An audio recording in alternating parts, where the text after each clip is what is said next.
أعوذ بالله من الشيطان الرجيم بسم الله الرحمن الرحيم واتقوا الله الذي تساءلون به والأرحام تم اللہ سے ڈرو جس کے واسطے سے تم سوال کرتے ہو رشتہ داری کا، آپس میں رحم کرنے کے معاملے میں۔ الارحام رحم کی جمع ہے۔ رحم کہتے ہیں رشتہ داری کے ساتھ حسن سلوک کرنا۔ رحم کو رحم اس لیے کہتے ہیں کہ رحم کے اندر، رحم کا معنی قاضی بیضاوی رحمۃ اللہ علیہ کہتے ہیں کہ دل کا نرم ہونا، دل کا کسی کی طرف مائل ہو جانا۔ وہ انعطاف نفس کہتے ہیں دل کا نرم ہو جانا۔ ایک آدمی راستے سے جا رہا تھا تو راستے میں دیکھا کہ ایک آدمی بھی بوڑھا ہے، بیمار ہے اور بہت تکلیف میں ہے، بہت چل نہیں سکتا، کسی سے مانگ رہا ہے یا بھیک مانگ رہا ہے، تو آپ کو دیکھ کر اس پر ترس آ گیا۔ تو یہ کہتے ہیں انعطاف، حالانکہ اس سے ہمارا کوئی تعلق نہیں، لیکن ایک اجنبی آدمی بوڑھا ہے اور بیمار ہے، لوگوں سے مانگ رہا ہے، تکلیف ہے، تو آپ کو دیکھ کر دل بھر آیا، آپ نے اس کی مدد کی، تو اس کو کہتے ہیں رحم۔ تو اللہ نے انسان کے اندر وہ صفت رکھے ہیں، تو یہ رحم کا مادہ انسان کے اندر پیدا ہوتا ہے۔ تو ایک تو آدمی اپنے ماں باپ کے ساتھ، اور ماں باپ اپنی اولاد کے ساتھ، میاں بیوی آپس میں ایک دوسرے کے ساتھ، بھائی بہن آپس میں ایک دوسرے کے ساتھ، رشتہ دار آپس میں ایک دوسرے کے ساتھ، پڑوسی ایک دوسرے کے ساتھ رحم و کرم کا معاملہ کرتے ہیں، ایک دوسرے کے ساتھ ہمدردی کا، خیر خواہی کا معاملہ کرتے ہیں، یہ تو کرتے ہی ہیں۔ تو اللہ نے انسان کے اندر ایسا مزاج بنایا، جب کبھی ایسی چیز کو دیکھتے ہیں تو انسان اگر کتا بھی، اگر اسے کچھ حادثہ ہو جائے، کچھ وہ گاڑی کے ٹائروں کے نیچے آ جائے، اب وہ کتا چلا رہا ہے، زخمی کتا ہے، تو ہر کوئی بھاگتا ہے، اس کو وہاں سے اٹھاتا ہے، اسے پانی پلاتا ہے۔ یہ کیا چیز ہے؟ کس چیز نے آپ کو گاڑی روک کر اس کتے کی طرف بھاگا ہے؟ تو یہ اس کو کہتے ہیں رحم، انعطاف نفس۔ قاضی بیضاوی نے اس کا ترجمہ بڑا اچھا ترجمہ کیا ہے۔ تو دل کا نرم ہونا اور دل کا مائل ہونا کسی کی طرف، تو اللہ نے انسان کے اندر یہ چیز رکھی ہے، تو اس کو رحم کہتے ہیں۔ عورت کے بچہ دانی کو بھی رحم کہتے ہیں، تو اس لیے کہ وہ بچہ دانی اس بچے کے لیے رحیم ہو جاتی ہے۔ آپ تو ماشاءاللہ ڈاکٹرس ہیں، آپ مجھ سے زیادہ اچھی طرح جانتے ہیں کہ وہ رحم کی تھیوری کتنی ہوتی ہے، لیکن جیسے جیسے بچہ مہینہ گزرتے گزرتے بڑھتا ہے تو وہ تھیوری بھی خود بخود پھولتی چلی جاتی ہے، بڑی ہوتی چلی جاتی ہے۔ 4 مہینہ، پھر 5 مہینے، پھر 6 مہینے، پھر 9 مہینے، پھر بچہ ایک دم بڑا ہو جاتا ہے، تو 3 کلو 3.5 کلو کا بچہ ہوتا ہے۔ تو اس بچہ بڑا ہوتا ہے تو تھیوری بھی اس کی بڑی ہو جاتی ہے، تو اس کو رحم اس لیے کہتے ہیں، اس کو رحم دانی اس لیے کہتے ہیں کہ وہ بچے کے لیے مہربان ہو جاتی ہے۔ بچے جیسے جیسے بڑھتا ہے تو تھیلی خود بخود پھیلنا شروع ہو جاتی، بچے کو جگہ لینا شروع کر دیتی، تو اس لیے اس کو رحم کہتے ہیں۔ تو اللہ تعالیٰ نے انسان کے اندر یہ چیز رکھے ہیں۔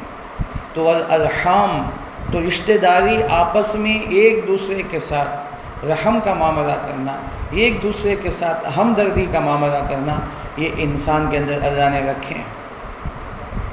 اور حدیث میں فرمایا، اللہ کے نبی صلی اللہ علیہ وسلم نے، اللہ رحمان اور رحیم ہے، اور اللہ تعالیٰ کے صفت رحیم کے 100 حصے ہیں۔ الرحمن الرحیم دونوں ایک ہی مادے سے ہیں، رحمان ہو یا رحیم ہو، دونوں ایک ہی مادہ، رحامین، تو رحیمہ سے مشتق ہوتا ہے۔ تو اللہ تعالیٰ کے صفت رحم کے 100 حصے ہیں، 100 درجے ہیں، 100 حصے ہیں۔ ایک حصے کو اللہ نے دنیا میں اس کا ظہور فرمایا ہے، ایک حصہ۔ اس کی وجہ سے انسان ایک دوسرے سے محبت کرتا ہے اور ایک دوسرے سے ہمدردی کرتا ہے، یہاں تک کہ جنگلی جانور بھی، چیر پھاڑ کھانے والے جانور اور درندے بھی، یہ بھی اپنے بچوں کے ساتھ محبت کا معاملہ کرتے ہیں۔ ہر ایک دوسرے سے جو محبت کرتے ہیں اسے ایک صفت رحمت کے ایک حصے کا اثر ہے جو پوری دنیا میں اس کا ظہور ہو رہا ہے۔ بقیہ 99 جو اللہ کے صفت رحیمیت کے، رحمان کی جو صفات ہے کہ درجات ہیں، کل قیامت کے دن اللہ تعالیٰ ظہور فرمائے۔ یا رحمان الدنیا والآخرہ ورحیمہما، اے دنیا اور آخرت کے والوں پر رحم کرنے والے، اے رحمان، ورحیمہما، اور ان دونوں پر رحم کرنے والے۔ تو یہ اللہ کی صفت ہے، اس صفت کا کچھ حصہ اللہ تعالیٰ نے اپنے بندوں کے درمیان اور دنیا والوں کے درمیان اللہ نے اسے بکھیر دیا ہے، تقسیم فرما دیا ہے، منتشر کر دیا، تو جس کے یہ اثر ہے۔ تو یہ رحیم ہے، ایک دوسرے کے ذریعے سے تم سوال کرتے ہو۔ واتقوا اللہ الذی تساءلون بہ والارحام، قرآن کریم کے اندر اللہ نے جگہ جگہ اس کا ذکر فرمایا۔ اللہ کے نبی صلی اللہ علیہ وسلم کے بارے میں خود فرمایا وَإِنَّكَ لَعَلَىٰ خُلُقٍ عَظِيمٍ، اللہ کے نبی بڑے اخلاق کے مالک تھے، خلق عظیم کے مالک تھے۔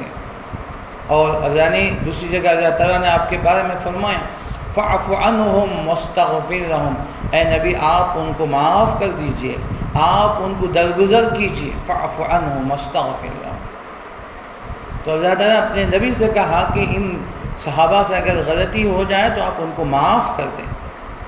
وَاسْتَغْفِرْ لَهُمْ، آپ ان کے حق میں استغفار کریں۔ دوسری جگہ اللہ تعالیٰ نے قرآن کریم کے اندر اللہ نے فرمایا خُذِ الْعَفْوَ وَأْمُرْ بِالْعُرْفِ وَأَعْرِضْ عَنِ الْجَاهِلِينَ، خُذِ الْعَفْوَ، تم عفو کو، معافی کو اختیار کرو۔ اللہ فرماتا ہے سورہ اعراف کی آخر کی آیتوں میں سے 9ویں پارے میں اللہ نے فرمایا خُذِ الْعَفْوَ، لوگوں کے ساتھ درگزر کا معاملہ کرو۔ تو اللہ نے خود حکم دیا اپنے بندوں کو ان کے ساتھ رحم کا معاملہ۔ قرآن کریم کی مختلف آیتیں جس میں ذکر فرمایا گیا ہے، اللہ نے اپنے نبی کو بھی حکم دیا اور اپنے دیگر بندوں کو بھی حکم دیا کہ تم اس طرح معاملہ کرو۔ اور حدیث میں اللہ کے نبی صلی اللہ علیہ وسلم نے ارشاد فرمایا من لم یرحم الناس لم یرحم اللہ، جو لوگوں کو معاف نہیں کرتا اللہ بھی اس کو معاف نہیں کرتا، جو لوگوں پر رحم نہیں کرتا اللہ بھی اس کے اوپر رحم نہیں کرتا۔ ارحموا من فی الارض یرحمکم من فی السماء، جامع ترمذی کی حدیث ہے، مشکات کی حدیث۔ اللہ کے نبی صلی اللہ علیہ وسلم نے ارشاد فرمایا تم زمین والوں پر رحم کرو، آسمان والا تمہارے اوپر رحم کرے۔ تو یہ رحم کا ذکر اللہ تعالیٰ نے، اللہ کے نبی صلی اللہ علیہ وسلم نے حدیث کے اندر ارشاد فرمایا۔ ایک اور حدیث ہے، یہ بھی جامع ترمذی کی حدیث اور سنن بیہقی کی روایت ہے، سر من خطأک واعف عمن ظلمک، فرمایا تم لوگوں کے ساتھ رشتہ داری کو ملانے کا معاملہ کرو اور ان کے جو تمہارے اوپر ظلم کریں تم ان کو معاف کر دو۔ واعف عمن ظلمک، ظلم کتنا بڑا گناہ ہے۔ اب جو ظالم بن کر ہمارے اوپر چاہے وہ کتنا بھی ظلم کرے لیکن ہمیں دل بڑھا کر کے اسے معاف کر دینا چاہیے۔ واعف عمن ظلمک، تم جو تمہارے اوپر ظلم کرے تو اسے معاف کر دیں۔ حضرت یوسف علیہ السلام کا ذکر فرمایا قرآن کریم میں، سورہ یوسف میں، ان کے بھائیوں نے کیا نہیں ستایا، کتنا نہیں ستایا۔ چھوٹے سے بچے حضرت یوسف، چھوٹے سے بچے پر جو 11-12 سال کے تھے، ان بھائیوں نے اس پر بھی رحم نہیں فرمایا، بچے کی معصومیت پر رحم نہیں فرمایا، انہوں نے ان کو حقوق میں ڈال دیا۔ پھر اس کے بعد کسی قافلے والوں کے ہاتھوں میں بیچ دیا، یہاں تک کہ وہ مصر کے بازار پہنچ گئے۔ مصر کے بازار میں ان کو خرید کر غلام بنایا گیا۔ اور پوری داستان سورہ یوسف کے اندر موجود ہے۔ پھر 40 سال کے بعد اللہ تعالیٰ نے حضرت یوسف علیہ السلام کو بادشاہ بنایا۔ نبی کے ہونے کے ساتھ ساتھ بادشاہ بھی آپ بنے۔ قحط ساری ہوئی تو وہ غلہ اناج لینے کے لیے دور دور سے آتے تھے۔ تو یہ بھائی بھی کنعان سے مصر آئے، جو 8 دن کا سفر تھا۔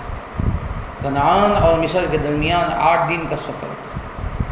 تو 8 دن کا اتنا لمبا سفر طے کر کے، اس زمانے کا سفر طے کر کے مصر کو آتے تھے مانگنے کے، اناج مانگنے کے لیے۔ حضرت یوسف علیہ السلام نے تو اپنے بھائیوں کو پہچانا، لیکن یہ بھائی باپ یوسف کو نہیں پہچان سکے، بڑا تفصیلی واقعہ ہے۔ تو آخر کار جب معلوم ہو گیا کہ پوچھا انہوں نے قالوا انک لانت یوسف، کیا تم یوسف ہو؟ قال انا یوسف وهذا اخی قد من اللہ علینا انہ من یتقی ویصبر، ہاں کہا کہ میں یوسف ہوں، یہ میرا بھائی بنیامین ہے۔ بھائی پریشان ہو گئے، ہم نے کیا نہیں ستایا بھائی کو، آج بھائی بادشاہ بن کے بیٹھا ہے۔ بادشاہ بننے کے بعد سارے اختیارات بادشاہ کو ہوتے ہیں، جو چاہے کر سکتے تھے، پورے اختیارات بادشاہ کے۔ لیکن حضرت یوسف علیہ السلام نے کہا لا تثریب علیکم اليوم یغفر اللہ لنا ولکم، آج تمہارے اوپر کوئی گرفت نہیں، آج تمہیں کوئی گرفت نہیں کیا جائے۔ یہی واقعہ اللہ کے نبی صلی اللہ علیہ وسلم نے مکے والوں کے ساتھ بھی کیا، جو مکی والے 13 سال تک ستائے، پیٹے، مارے، توڑے، یہاں تک کہ ہجرت کرنے پر مجبور کیا، مکہ چھوڑنا پڑا۔ پھر 8-9 سال کے بعد مکہ فتح ہوا تو اللہ کے نبی صلی اللہ علیہ وسلم نے اعلان فرمایا جو کعبۃ اللہ میں داخل ہو جائے اسے امن ہے، جو ہتھیار ڈال دے اسے امن ہے، جو ابو سفیان کے گھر میں داخل ہو جائے اسے امن ہے، جو امن چاہے اسے امن ہے۔ اللہ کے نبی نے عام اعلان فرمایا۔ تو یہ رحم ہے، تو ایک دوسرے کے ساتھ صلہ رحمی کا بہت زیادہ حکم ہے۔ اور حضرت کے نبی صلی اللہ علیہ وسلم نے فرمایا کہ جو دوسروں کے ساتھ رحم کا معاملہ کرتا ہے اللہ تعالیٰ اس کو جنت عطا فرماتا ہے۔ بہر حدیثیں بہت زیادہ حدیثیں ہیں اس میں تحت میں، تو یہاں یہ دوسرا مضمون اللہ نے ذکر فرمایا واتقوا اللہ الذی تساءلون بہ والارحام، اور تم ڈرو اس اللہ سے جس کے ذریعے سے تم آپس میں ایک دوسرے سے سوال کرتے ہو۔ آدمی کسی کے پاس جاتا ہے، کوئی ضرورت درپیش ہو یا کوئی مسئلہ ہو تو سب سے پہلے اپنی رشتہ داری کا حوالہ دیتا ہے، کہتے ہیں کہ تم میرے بھائی ہو، تم میرے چچا زاد بھائی ہو، تم میرے ماموں کے بیٹے ہو، تم میرے فلاں رشتہ دار ہو، تمہارے والد ہمارے والد کے درمیان میں دوستی تھی، تعلقات تھے، تو آدمی یہ حوالے دیتا ہے۔ یہ حوالے سے آدمی بڑا متاثر ہوتا ہے کہ اچھا تم ہمارے والد کے متعلقین میں سے ہو، تمہارے اور ہمارے والد تو بہت گہرے دوست تھے۔ تو اس نسبت پر، اس تعلق کے بنیاد پر آدمی اس کے ساتھ رحم کا معاملہ کرتا ہے، یعنی اس کے ساتھ اچھے اخلاق سے پیش آتا ہے۔ اور کہتے ہیں کہ تم جانتے ہو کہ میں کون ہوں؟ میں آپ ہی کے خاندان کا ہوں، میں آپ ہی کے محلے کا ہوں، آپ ہی کی بستی کا ہوں۔ تو آدمی متاثر ہوتا ہے، اچھا آپ ہمارے ہیں، تو آپ ہمارے خاندان سے متعلق ہیں۔ تو یہ رشتہ داریاں تو اللہ تعالیٰ نے بنائے ہیں۔ تو اللہ نے فرمایا یا ایھا الناس انا خلقناکم من ذکر و انثی وجعلناکم شعوبا وقبائل لتعارفوا، اے لوگوں ہم نے تم سب کو ایک ہی جان سے پیدا کیا، لیکن تمہارے درمیان خاندان، قبیلے، رشتہ داریاں ہم نے بنائے، قبائل بنائے، لتعارفوا تاکہ تم ایک دوسرے کو پہچانو۔ اگر یہ قبیلے، رشتہ داریاں، رشتے ناطے نہ ہوتے تو ہم ایک دوسرے کو کیسے پہچانتے؟ تو اللہ تعالیٰ نے ہمیں رشتہ داریاں بنائیں، تو بہرحال اس کے ذریعے سے تم ایک دوسرے سے سوال کرتے ہو یار۔ واتقوا اللہ الذی تساءلون بہ والارحام، اور جو صلہ رحمی کرنے کی اتنی فضیلت ہے تو قطع رحمی کی بڑی سخت وعید بھی آئی ہے حدیث میں، صل من قطعک واعف عمن ظلمک، یہ ہو گیا۔ اور دوسری حدیث میں فرمایا لا يدخل الجنت قاطع رحم، ایک روایت میں فرمایا لا يدخل الجنت قاطع ذو رحم، وہ آدمی جنت میں داخل نہیں ہوگا جو رشتہ داری کو توڑنے والا، رشتہ داری کی نعتوں کو توڑنے والا۔ آج ذرا سی بات پر رشتہ داریاں، تو ہماری رشتہ داریاں ٹوٹ جاتی ہیں، رشتے ناطے ختم کر دیتے ہیں، اور بعض تو اس میں اتنا غلو کرتے ہیں، اتنا غصہ کرتے ہیں کہ بس ہاں بس ہو گئے، لیکن ابھی اس کے دل میں وہ حسد، بغض، عداوت کی، دشمنی کی آگ جل رہی ہوتی ہے۔ سامنے آتا ہے تو وہ دشمنی تازی ہو جاتی ہے، یا کوئی آدمی اس کا نام اس کے سامنے رہتا ہے تو آدمی آگ بگولا ہوتا ہے، کس کا نام میرے سامنے تم لے رہے ہو؟ تو یہ ہمارا حال ہے کہ معمولی سے بات، بعض لوگ تو اتنے جاہلانہ گفتگو کرتے ہوئے کہتے ہیں کہ میں مر جاؤں تو تم میرے جنازے میں مت آنا، تمہارے جنازے میں میں نہیں آؤں گا۔ یہ انتہا ہے، یہ انتہا جہالت کی انتہا ہے۔ تو ایک تو رشتہ داری کو توڑ ہی رہا ہے، لیکن یہ ساتھ میں انسانیت کے بھی خلاف اور جہالت کی انتہا ہے۔ تو یہ اللہ کے نبی صلی اللہ علیہ وسلم نے ارشاد فرمایا کہ ایسے آدمی جو رشتہ داری کو توڑتا ہے وہ جنت میں کبھی داخل نہیں ہوگا۔ تو اس لیے اور حدیث میں فرمایا کہ دو بندے جب آپس میں اختلاف رکھتے ہیں، آپس میں بغض عداوت رکھتے ہیں، ان دونوں کے عبادتوں کو، دعاؤں کو موقوف کر دیا جاتا ہے۔ ان کی عبادتیں قبول نہیں ہوتی، ان کی دعائیں موقوف ہو جاتی ہیں، اللہ اسے پینڈنگ کر دیتے ہیں، رکھ دیتے ہیں۔ جب تک آپس میں اصلاح نہیں کریں گے ہم ان کی نمازوں کو، عبادتوں کو قبول نہیں کریں گے، ان کی دعاؤں کو قبول نہیں کریں گے۔ دعا کرتے ہیں تو اوپر جا کے معلق ہو جاتے ہیں، عبادتیں اوپر جا کے معلق ہو جاتی ہیں۔ اللہ کہتے ہیں فرشتوں سے چھوڑو، وہیں رکھو اسے، بعد میں دیکھا جائے گا۔ اگر یہ دونوں آپس میں صلاح کر لیتے ہیں تو پھر اللہ تعالیٰ اس کو قبول کرتے ہیں۔ اتنا قطع رحمی کا یہ ہے کہ ہماری عبادتیں قبول نہیں ہوگی۔ ہم تو سمجھتے ہیں کہ ہم بڑے نمازی ہیں، تہجد گزار ہیں، صف اولیٰ کے پابند ہیں، صوم و صلات کے پابند ہیں ہمارے، اور حج و عمرے بھی ہو رہے ہیں، اور سمجھ رہے ہیں کہ ہم نے بہت اچھے کام کر رہے ہیں، لیکن یہ عبادتیں موقوف ہو جاتے ہیں قطع رحمی کی وجہ سے۔ اسی لیے جب کوئی حج کو جاتے ہیں یا عمرے کو جاتے ہیں تو کہتے ہیں کہ اپنے اپنے جو متعلقین ان سے معافی مانگ رہے، جن سے آپس میں زیادہ واسطہ ہوتا ہے یا آپس میں کوئی انبن ہو گئی تو جا کے اس سے معافی مانگ رہے، اگر دور ہے تو فون میں معافی مانگ رہے کہ بھائی میں اللہ کے گھر کے لیے جا رہا ہوں، جو کچھ ہوا آپ معاف کرتے ہیں، تو اتنا کہہ دیں۔ تو یہ آج یہ کہنے بھی آدمی تیار نہیں ہے۔ تو بہرحال تو قطع رحم جیسے صلہ رحمی کی فضیلتیں ہیں تو قطع رحمی کی وعیدیں بھی سخت ہیں۔ اس سے بڑھ کر کیا ہوگا کہ ہماری عبادتیں موقوف ہو جائیں، ہماری دعائیں پینڈنگ ہو جائیں، اور پھر ہمیں جنت میں داخلہ نہ ہو، قیامت کی اللہ تعالیٰ ہمیں کھڑا کر دے، کیا ہوگا؟ بس تم ابھی یہیں ہو، جنت میں جانا ہے، نہیں جانا ہے تم کو، تو کیا ہوگا؟ تو یہ اللہ کے دونوں، اس کے اندر دونوں پہلو ہیں، ایک مثبت پہلو بھی ہے تو منفی پہلو ہے۔ صلہ رحمی مثبت ہے، قطع رحمی منفی پہلو ہے۔ تو یہ رشتہ داریاں ہیں، تو اس رشتہ داری کو نبھانا بہت بڑا کام ہے، اور خصوصاً جو خاندان کے بڑے ہوتے ہیں، سربراہ ہوتے ہیں، ان کو سب کو لے کر چلنا یہ بڑا کام ہوتا ہے، یہ ہر ایک کی بس کی بات نہیں ہوتی، تو اس میں افراط تفریط ہو جاتے ہیں۔ سب کو لے کر ایک ہی انداز سے لے کر چلنا، سب کے خیالات کو پورے کرنا، سب کے ساتھ اچھے برتاؤ کرنا، تو یہ کمال ہے۔ تو اس لیے رشتہ داری بہت عام ہے۔ واتقوا اللہ الذی تساءلون بہ والارحام، تو یہ دوسرا مضمون جو اللہ نے اس آیت میں ذکر فرمایا، اور اس کے بعد اللہ فرماتے ہیں ان اللہ کان علیکم رقیبا، بے شک اللہ تمہارے اوپر نگران ہے۔ اللہ رقیب ہے، نگران ہے تمہارے اوپر۔ تم کیا سمجھتے ہو اللہ بے خبر ہے؟ وما اللہ بغافل عما تعملون، اللہ بے خبر نہیں ہے جو کچھ تم کرتے ہو، تمہارے پر کی خبر ہے، بلکہ تمہارے دلوں کے اندر اٹھنے والی کیفیات، اٹھنے والی دشمنیاں، دل میں پڑنے والی حسد، سب اللہ جانتے ہیں۔ اللہ علیم بذات الصدور، ان اللہ علیم بذات الصدور۔ لوگ کینہ کو، بغض عداوت کو دلوں میں پال کر رکھتے ہیں،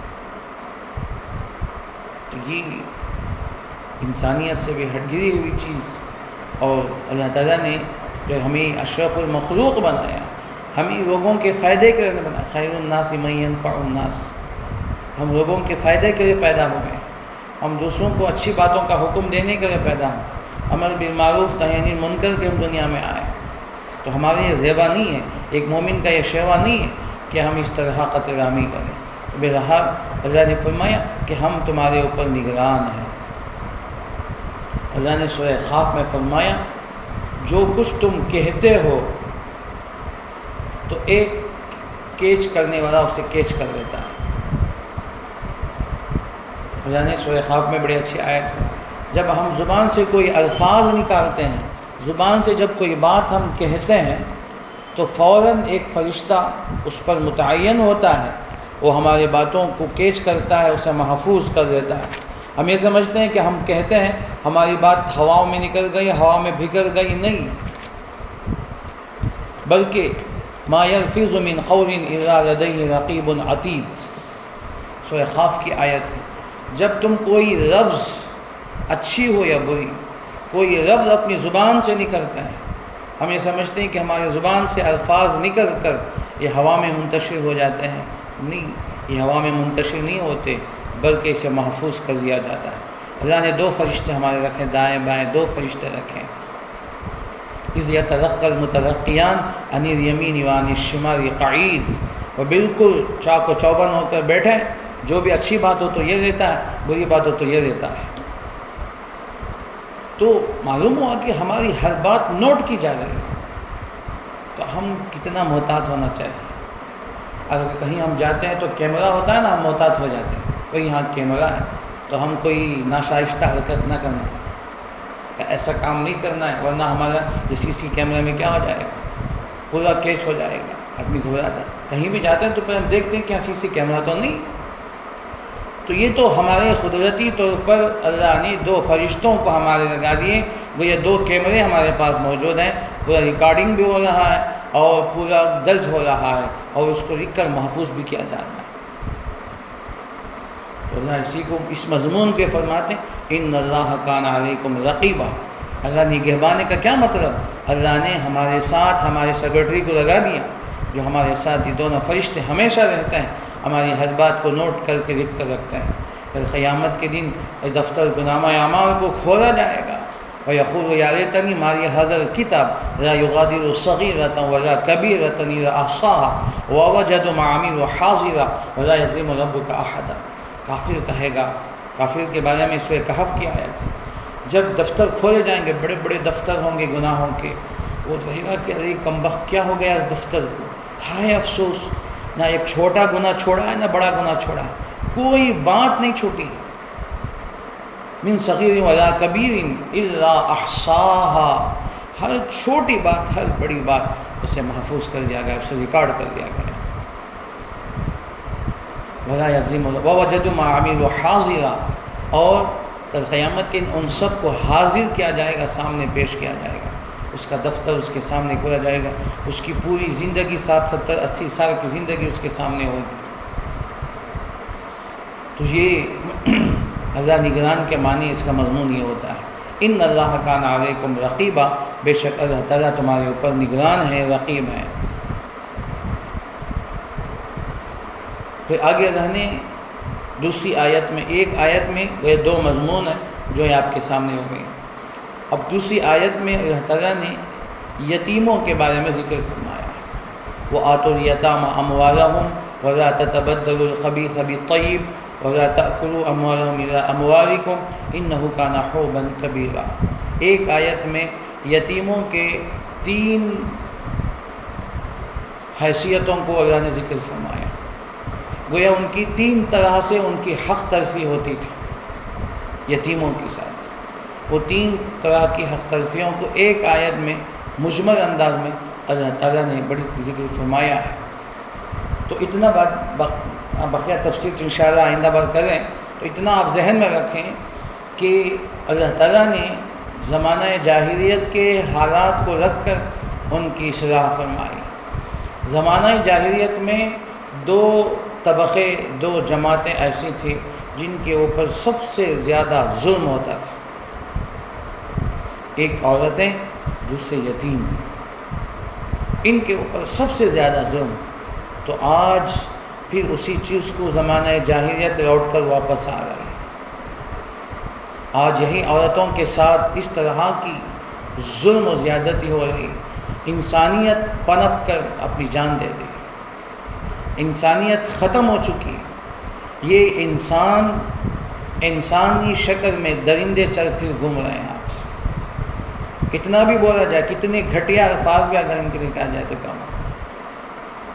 تو آج منی پور کا واقعہ جو ہاتھ دلوں کو جھلا دینے والا، ہم تصور بھی نہیں کر سکتے کہ اس طرح بھی عورتوں کے ساتھ کیا جاتا ہے۔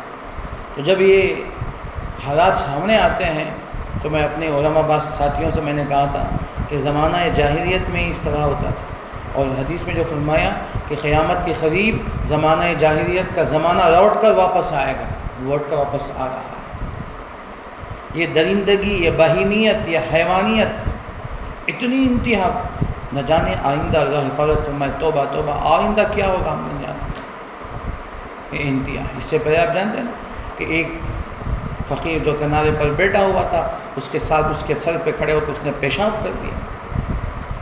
اور پھر یہ منی بول کے اندر کیسے عورتوں کو، دو چند ویڈیو آئے ہیں، ورنہ تو پورے ویڈیو کو پورے کو ختم کر دیا گیا ہے، جو انٹرنیٹ بند کر دینے کی وجہ سے معلوم، لیکن چند ویڈیوز آ چکے ہیں، تو ان کے اندر دو عورتوں کو برہنہ کر کے گھمایا گیا، اللہ اکبر، اور اس طرح ان کے مارا جا رہا ہے، ان کو کچیرا جا رہا ہے، تو بڑی ذات چھوٹی ذات پر تو ان کے ساتھ جو بدلہ لیا جا رہا ہے، اللہ فضل امین کہ دیکھ نہیں سکتے، کان ہمارے سن نہیں سکتے۔